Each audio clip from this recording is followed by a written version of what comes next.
Ya, kendati telah merilis branchless banking, para bankir masih menunggu surat edaran OJK sebelum mengoperasikan layanan bank tanpa kantor awal tahun depan. Lantas bagaimana prospek bisnis agen bank tahun depan di tengah masih minimnya kemudian kepemilikan rekening dan juga transaksi masyarakat di perbankan? Kita akan membahasnya bersama Direktur Pengaturan Bank Umum OJK, Ibu Trisnawati Gani. Apa kabar Ibu Trisna? Terima kasih sudah hadir di studio kami hari ini. Ya, baik, kalau kita lihat penetrasi perbankan akan lebih luas, namun tidak dengan cara membangun cabang di berbagai daerah di Indonesia, namun dengan mengajak ataupun memperbantukan masyarakat sebagai agen perbankan. Sebetulnya sejauh ini respon dari perbankan sudah seperti apa akan branchless banking ini? Baik, terima kasih Pak Wiki. Sebenarnya kegiatan branchless banking ini bukan baru saja kita mulai. Sudah kita mulai dari beberapa tahun yang lalu, sejak masih di Bank Indonesia, pengawasan sebelum beralih ke Otoritas Jasa Keuangan, dan sudah ada pilot project-nya.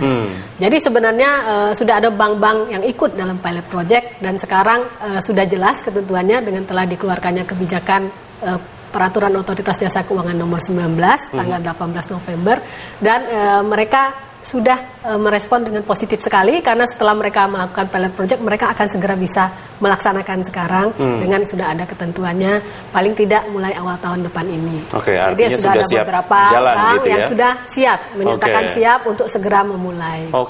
Rekrutmen untuk bisa menjadi agen perbankan ini kemudian mungkin sudah mulai dilakukan oleh teman-teman perbankan gitu ya, karena kemudian inginnya sih 2015 awal sudah bisa dilakukan gitu ya. Sebetulnya kalau kita bicara mengenai syarat pebisnis ataupun agen yang ingin menjadi agen perbankan ini, persyaratannya, kualifikasinya seperti apa? Sejauh mana ini mungkin diketahui oleh masyarakat? Iya, jadi ada dua agen yang bisa bekerja sama dengan bank itu, satu perorangan, satu badan hukum. Yang jelas pasti agen itu harus punya kemampuan, punya kinerja yang baik, punya kredibilitas, dan tentunya kalau perorangan integritasnya juga baik.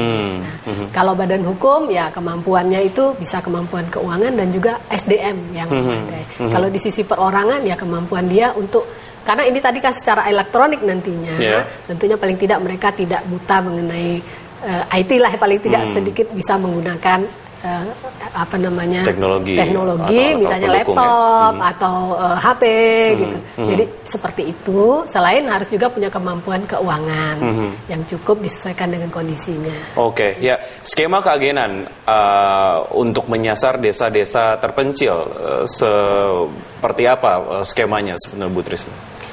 Program layanan keuangan tanpa kantor, branchless banking atau yang kita sebut sekarang ini Laku Pandai, memang ditujukan untuk menyediakan layanan keuangan bagi masyarakat yang belum terjangkau oleh layanan kantor bank.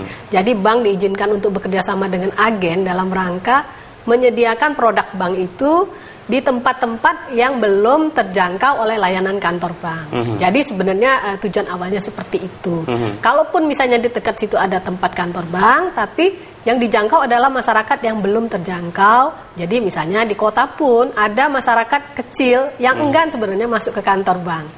Nah, inilah yang kita akan coba dilayanin lewat agen melalui program Laku Pandai ini. Oke, ya, banyak sekali katakanlah masyarakat yang ingin menjadi agen gitu ya, ataupun mungkin badan hukumnya juga ingin menjadi agen perbankan.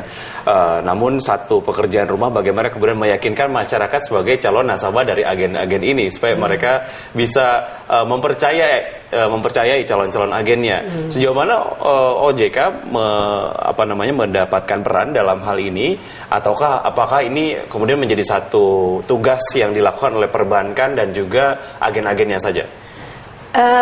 Sebenarnya kita juga sudah memikirkan itu dari awal, jadi jangan sampai masyarakat dirugikan dengan adanya agen-agen ini.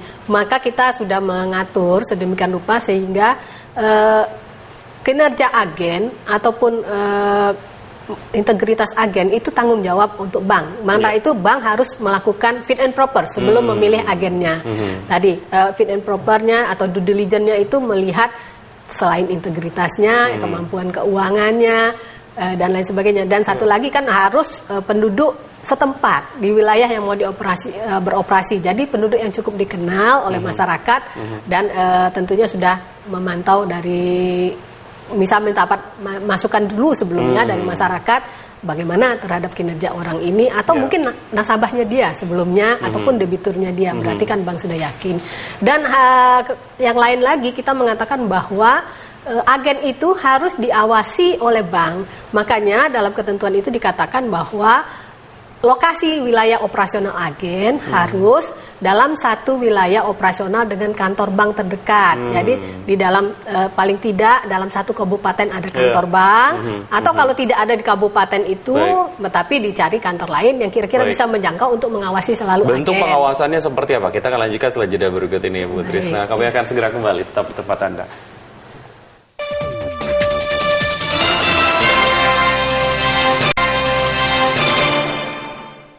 Ya, kembali di Dialog Market Corner. Ibu, saya ingin menanyakan mengenai pola pengawasan yang akan dilakukan oleh perbankan terhadap agen-agennya.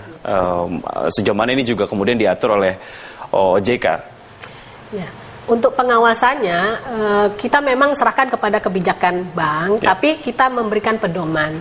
Ya, paling tidak harus ada deposit dari agen itu untuk mengatasi supaya jangan sampai ada masyarakat yang mau menarik simpanannya nanti itu menjadi uangnya tidak ada, sehingga itu akan mengakibatkan kerugian bagi masyarakat dan mengurangi kepercayaan masyarakat.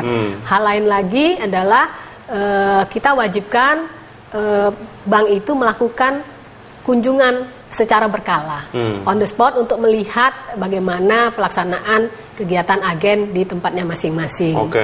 Ya, paling tidak 2 hal itu.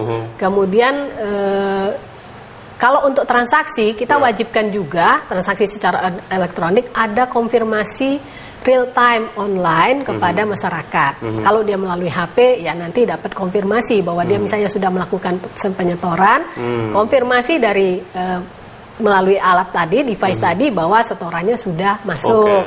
Jadi harusnya nanti akan diikuti dengan edukasi. Masyarakat harus menunggu ada konfirmasi. Kalau belum dapat konfirmasi, harusnya jangan meninggalkan tempat agen atau datang kembali ke agen. Untuk agen-agen katakanlah yang sudah punya usaha atau kadang-kadang agen yang sudah berbadan hukum, ini menjadi satu agen yang mudah untuk dilakukan pengawasan oleh sebuah bank katakanlah. Tapi kalau untuk agen perorangan yang mungkin dia tinggal di sebuah kontrakan katakanlah, itu sebetulnya seaman apa, ataupun mungkin pengawasannya terhadap yang perorangan ini akan seperti apa, Bu? Ya, kita mewajibkan bahwa perorangannya itu warga negara Indonesia yang punya kegiatan usaha utama sebelumnya, paling tidak sudah 2 tahun sebelumnya sudah punya kegiatan utama selain daripada menjadi agen. Jadi kita sudah yakin bahwa dia bukan mengandalkan kegiatan agen ini untuk mencari pendapatan. Jadi sudah ada track record-nya terkait dengan sebuah aktivitas usaha yang sudah dilakukan agen tersebut. Jadi bisnisnya juga seperti apa, misalnya warung, sehingga bisa menjangkau memang betul-betul melayani masyarakat banyak gitu.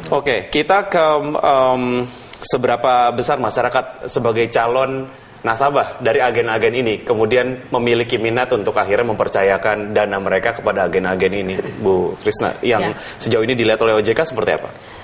Saat ini memang ini kegiatannya kan belum mulai ya, ketentuannya baru terbit, tapi berdasarkan pengalaman waktu pilot project yang lalu cukup banyak minat dari masyarakat. Jadi cukup banyak akun-akun baru yang dibuka oleh masyarakat melalui agen-agen tersebut. Hal ini juga dibuktikan bahwa selama ini menurut informasi dari bank juga di daerah-daerah itu yang jauh dari jangkauan kantor bank itu sebenarnya tidak semuanya itu daerah miskin yang tidak punya uang. Ada yang belum punya culture untuk menggunakan produk bank, menyimpan uang di bank, sehingga pada saat didatangin, saat ini bank juga datang kan menjemput bola, tidak melalui agen tapi kan terbatas kemampuannya.